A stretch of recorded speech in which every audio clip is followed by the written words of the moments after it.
the inception and the growth of United Nations is having direct relevance with the growth of India as the republic. And keeping the capacities of India at the diplomatic front and economic level and at the political level of the global scenario, the group of 4 countries are looking at the inclusion of India into the United Nations Security Council.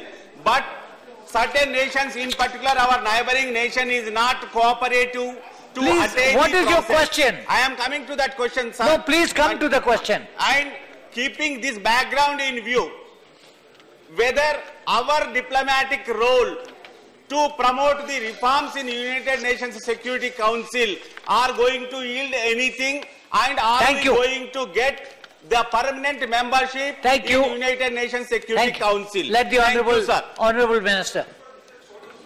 सभापति जी, जो भूमिका Apollo जी ने बांधी वो बिल्कुल सच्ची है, सही है।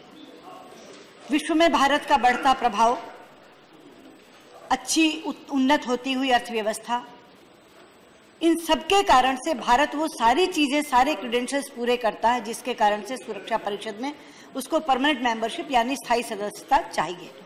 और मुझे खुशी है कि इस बात को, जैसे उन्होंने कहा कि P5 के भी 4 देशों ने, यूनाइटेड स्टेट्स ने, रशिया ने, फ्रांस ने, ब्रिटेन ने पूर्ण समर्थन दिया है और अपनी जॉइंट स्टेटमेंट्स में भी दिया है। जिस नेबरिंग कंट्री की वो बात कर रहे हैं वो चाइना की बात कर रहे हैं, क्योंकि 5वां सदस्य वो है। उन्होंने भी पब्लिकली अपोज नहीं किया है।